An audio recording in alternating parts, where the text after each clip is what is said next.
ఈరోజు ఈ సమావేశం ఒక ముఖ్య ఉద్దేశం, కాంగ్రెస్ ప్రభుత్వం వచ్చి ఈ రోజుకి 213 రోజులు పూర్తయినప్పటికీ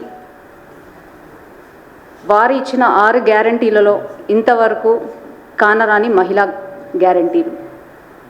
ఒక ఉచిత బస్సు తప్పితే అది కూడా అరాకొర బస్సులని పెట్టి మహిళలు దాంట్లో కూడా ఇబ్బంది పడే విధంగా మన ఈ కాంగ్రెస్ ప్రభుత్వం నడుపుతుంది. రూరల్ ప్రాంతాల్లో అయితే మామూలుగా యథావిధంగా 4 బస్సులు నడుస్తున్నప్పటికీ ఇప్పుడు అవి 2 బస్సులు కూడా నడవలేని పరిస్థితిలో మన రాష్ట్ర ప్రభుత్వం ఉంది. మహిళలు దాన్ని సంఖ్య తగ్గియడం జరిగింది. కొత్త బస్సులు ఏదైతే ఇస్తున్నారో అది ఇంతవరకు ఇవ్వడం లేదు. అదే పాత బస్సులు కూడా ఇంకా షెడ్కి వెళ్ళడం జరుగుతుంది. అదే కాకుండా మహిళలకు ఇస్తాన గ్యారంటీలలో మహాలక్ష్మి పథకం కింద 2500 రూపాయలు ప్రతి మహిళకి ఇస్తా అని చెప్పడం జరిగింది. కానీ దాని జాడ ఇంతవరకు లేదు.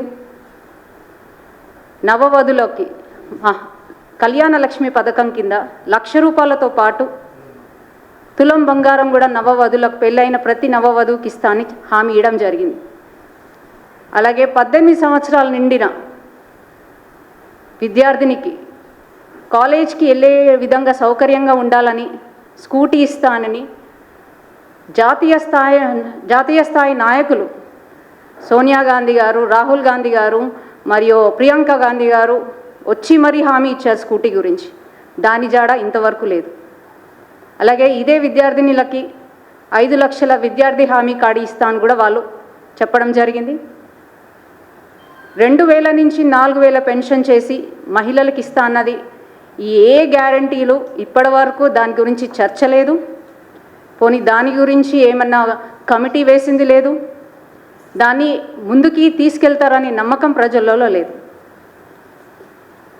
ఏదైతే ఒక మహిళని నేను మొన్న రీసెంట్గా అడిగినప్పుడు 2500 రూపాయలు వచ్చినాయమ్మా అంటే రాలేదండి అని అడిగి, మరి ఏ హామీ మీద మీరు వేశారు అంటే ఆ 2500 కోసం వేశారా అని అడిగితే వాళ్ళు ఏ ట్యూషన్ ఫీజో కట్టుకోవచ్చు, ఏ పుస్తకాల్లో కొనుక్కోవచ్చు, ఏదో బట్టలు కొనుక్కోవచ్చు, మేము చేసే రోజువారీ లేబర్ మాకు ఎలాగో సరిపోదు అనే ఉద్దేశంతోనే వేసాం. కానీ ఇంత మోసం చేస్తారు అని గత ప్రభుత్వం టీఆర్ఎస్ ప్రభుత్వం అలాగే మోసం చేసింది, ఈ ప్రభుత్వం కూడా అలాగే మోసం చేసిందని మహిళలు చెప్పుతుంటే చాలా బాధాకరం అనిపిస్తుంది. మహిళలకు పెద్దపీఠం వేసి మీకు ఇచ్చిన హామీలు వెంటనే 100 రోజుల్లో పూర్తి చేస్తానని చెప్పిన సీఎం రేవంత్ రెడ్డి గారు ఇప్పటి వరకు దాని గురించి మాట్లాడింది లేదు, దానికి ఒక కమిటీ వేసింది లేదు, దానిపై దృష్టి సారిస్తుంది లేదు. ఇకపై ఇంకా మహిళలకు చిన్నపిల్లల పైన జరుగుతున్న అత్యాచారాల అన్యాయాలకైతే అసలు లిమిట్ లేకుండా పోతుంది. కాంగ్రెస్ ప్రభుత్వం పాలనకు వచ్చి 8 నెలలు పూర్తయినప్పటికీ కూడా ఇప్పటికీ మన రాష్ట్రంలో 22 కేసులు రిపోర్ట్ చేయడం జరిగింది. దానికి చిన్నపిల్లలకి సంబంధించి 1835 కేసులు child rape cases, 817 sexually assault cases, ఇంకా 50% అయితే డౌరీ హెరాస్మెంట్ కేసెస్, డౌరీ డెత్సే మనం చూస్తున్నాం. నిన్నగాక మొన్న రీసెంట్గా జూలై 2వ తారీఖు, నేను పేర్లు చెప్పాలనుకోవట్లేదు ఎందుకంటే యాజ్ అ మహిళగా నేను సాటి పిల్లల పేర్లు మహిళల పేర్లు నేను చెప్పుకోవాలనుకోవట్లేదు. 3 ఏళ్ల అమ్మాయి పైన ఆసిఫాబాద్ సిరిపురం గ్రామంలో మొన్న జూలై 2వ తారీఖున రాజేందర్ అనే వ్యక్తి 3 ఏళ్ల పసిపాపని తీసుకెళ్లి అత్యాచారం. అలాగే నిన్నగాక మొన్న మియాపూర్లో బతుకు తెరువు కోసం హైదరాబాద్కి వచ్చిన యువతిని తోటి కలీగ్స్ అయిన వారు మద్యం తాయించి, కూల్ డ్రింక్స్లో మద్యం కలిపి తాయించి 4 గంటలు కార్లో చిత్రహింసలు పెట్టి మన చూసిన మర్చిపోక ముందుకే డైలీ అత్యాచారాలు, డైలీ అన్యాయాలు. నిన్నగాక మొన్న నేరెడ్మెట్కి 14 సంవత్సరాల అమ్మాయి మీద సామూహిక అత్యాచారం.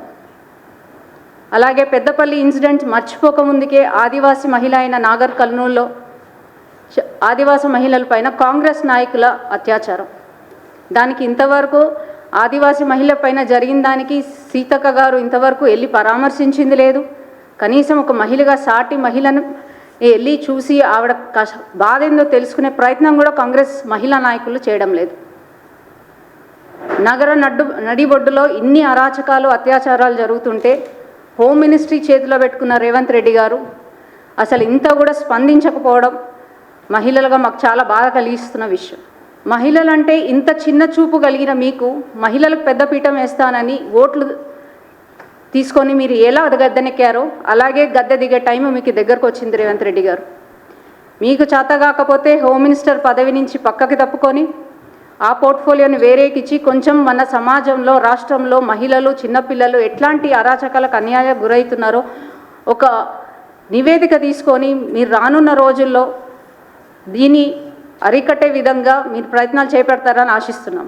గంజాయి మత్తులో విచ్చలవిడిగా డ్రగ్స్ గంజాయి విచ్చలవిడిగా తెలంగాణ వ్యాప్తంగా ఇంతకుముందుకు ఎన్నడూ లేనంత విధంగా యువకులు దాన్ని బారిన పడి వాళ్ళ జీవితమే కాకుండా దాంట్లో మహిళల్ని చిన్నపిల్లల్ని కూడా వాళ్ళు ఏం చేస్తున్నారన్న విచక్షణ జ్ఞానం లేకుండా ప్రవర్తిస్తున్నారు. ఉక్కు పాదంతో అరికడతామన్న మద్యాన్ని 24 hours 24/7 పబ్బులు నడుపుతున్నారు. దానిపై ఏ చర్యలు లేవు.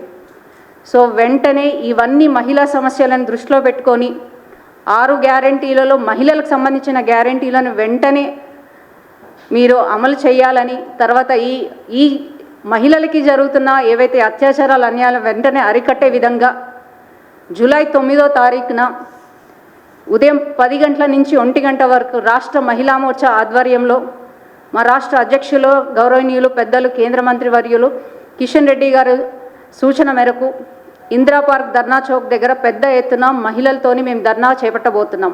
దీనికి పెద్ద ఎత్తున మహిళలందరూ పాల్గొని ఈ యొక్క ధర్నాని విజయవంతం చేయాల్సిందిగా ప్రతి ఒక్క మహిళని కోరుతూ, ఇకనైనా కాంగ్రెస్ ప్రభుత్వం మహిళలు వాళ్ళకి జరుగుతున్న అన్యాయాలకి వాళ్ళకి ఇచ్చిన గ్యారెంటీలకి వెంటనే మీరు సమాధానం చెప్తారని ఆశిస్తున్నాము.